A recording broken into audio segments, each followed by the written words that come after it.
ललिता मौसी ने बताया कि पन्ना बा मर गया। सुनकर बीती हुई कई बातों की पोटली खुल गई।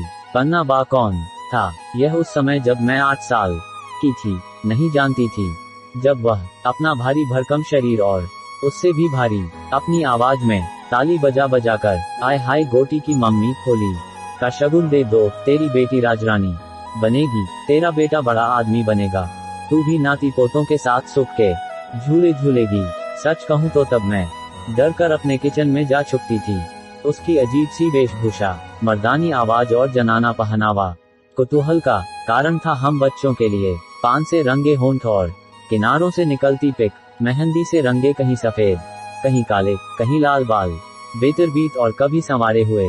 हर त्योहार शिशु जन्म पर अपनी टोली के साथ नगर भर में घूमता, पैसे इकट्ठे कर अपने 2 खोली के घर में चला जाता। मैंने एक बार माँ से पूछा था, मम्मी यह पन्ना बा अजीब है ना, बहुरूपिये की तरह जब आदमी है तो औरतों वाले कपड़े पहनकर क्यों घूमता है?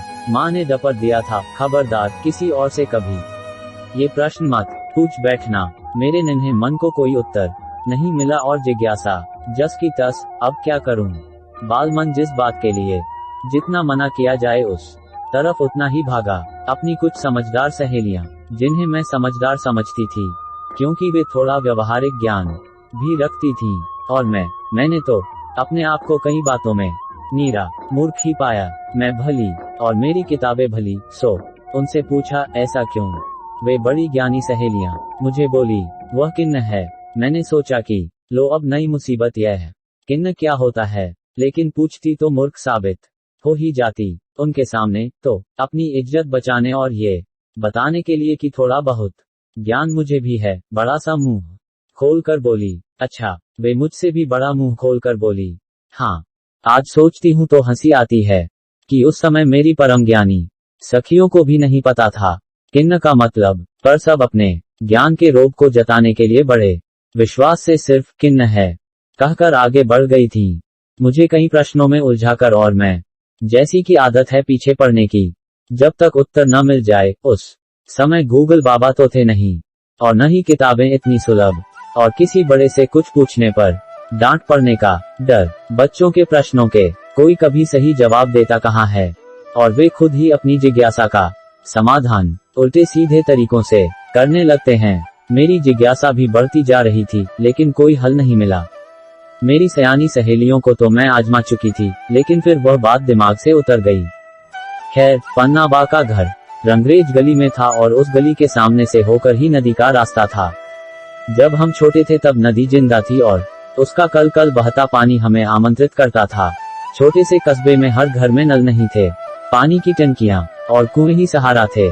हमारे यहाँ तो कावड़ वाले भैया आते थे कावड़ डालने, और थोड़ा बहुत पानी हम खेल खेल में टंकी से भर लाते। आज सोचती हूँ तो आश्चर्य होता है कि कितने कम पानी में गुजारा हो जाता था हम लोगों का, और आज इतना होने पर भी कमी लगती है। कम पैसों में भी खुश थे हम, और आज सब होते हुए भी चित बेचैन।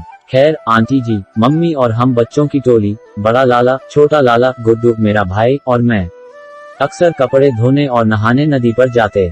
उस दिन शायद ईद थी। मम्मी ने आवाज लगाई, चलो आज नदी पर जाना है। मैंने कहा, अरे वाह, मैं अभी पढ़ाई पूरी कर लेती हूँ। आंटी जी भी चल रही है क्या? हाँ, हमेशा साथ ही तो जाते हैं, माँ ने जवाब दिया। पढ़ाई पूरी कर हम सभी नदी की ओर चल दिए। कपड़े धोकर नहाकर हम वापस आ रहे थे कि रास्ते में मेरी एक मुस्लिम सहेली का घर पन्ना बा के घर के पास ही था।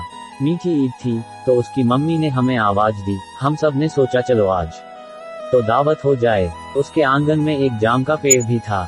सब बच्चे पत्थर मार मार कर जाम तोड़ने लगे। पन्ना बा तब अपने घर के आंगन में बने बाथरूम में लघुशंका के लिए जा रहा था कि एक पत्थर उसकी पकौड़ी जैसी नाक पर जा लगा। दर्द से बिलबिलाता अपनी भयानक आवाज में वह हम बच्चों की तरफ दौड़ा। सारे बच्चे सर पर पैर रख कर भागे। हम आगे आगे और पन्ना बा अपना 80 कली का घाघरा संभाले तालियां बजाते, गालियां सन्नाते।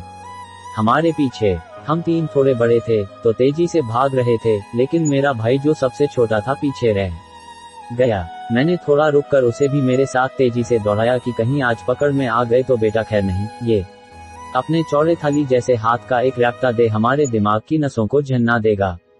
गिरते पड़ते जैसे तैसे घर पहुंचे। गुड्डू रोने लगा था पर दौड़ रहा था। दौड़ते दौड़ते ही मैंने अपने मोहल्ले वालों को पूरी बात बता दी। बचाओ, वह पन्ना बा आ रहा है हमें मारने, जल्दी से कहीं छुपा लो। अश्विन भैया जो साइकिल से कहीं जा रहे थे, गुड्डू को बैठा कर फुर हो गए।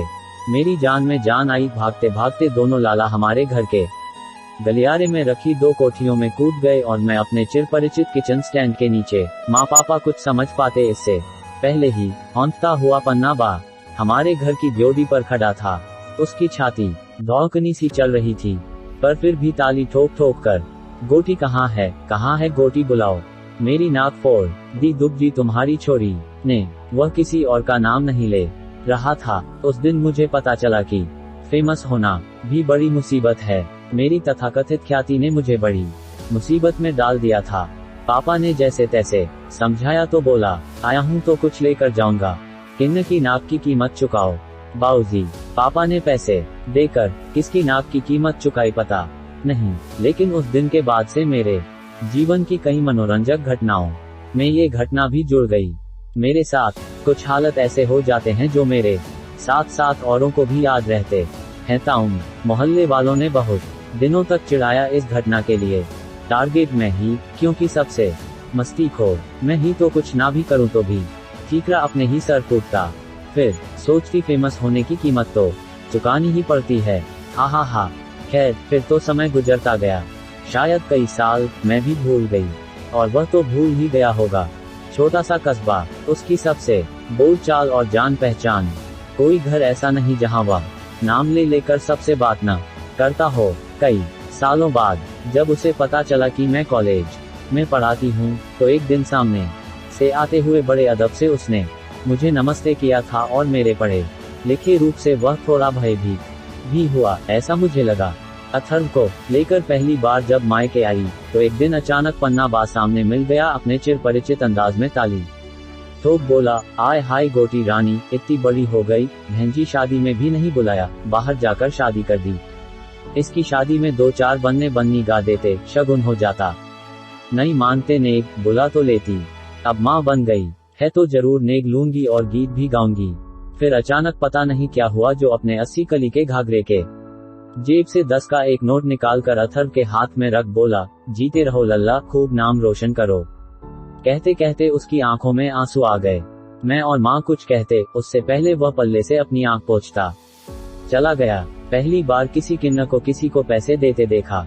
माँ ने घर आकर साड़ी सेट, मिठाई और कुछ रुपए रख कर उसके घर भिजवा दिए, लेकिन हम बड़े दुखी हो गए थे।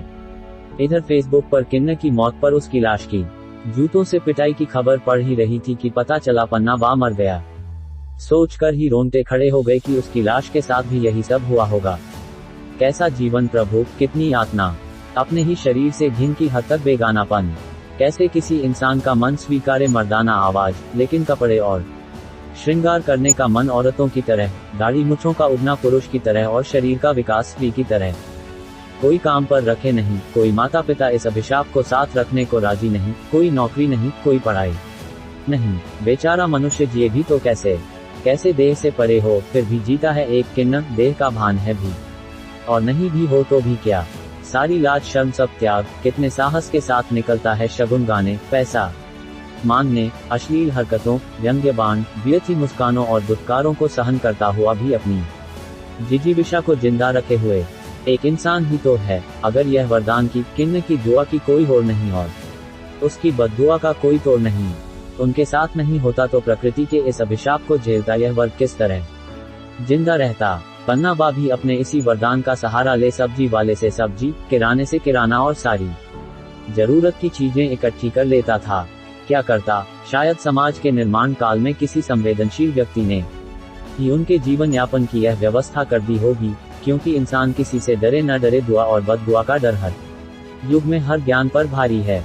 पर अब तो बड़ी बड़ी गैंग बन गई, लखपति करोड़पति किन्न भी हैं, लेकिन समाज की नजरों में हिकारत तो कम नहीं हुई। वह दर्द तो वे भी झेलते ही हैं। वह मर गया, मेरा मन दैख और क्रोध से जल रहा था। मृत्यु स्वाभाविक दैख देती है, और क्रोध इसलिए कि मैं भी चाहती थी कि उसकी लाश पर जूते बरसाकर मैं भी उसे इस किन्न के जन्म पर धिक्कारूं, और शायद वह मेरे जूतों की बौछार से डरकर अगले जन्म में किन्नर के रूप में पैदा होने की हिमाकत ना करे। Thank you, my YouTube family. Like and subscribe my channel. If you feel I am trying my best, comment, please.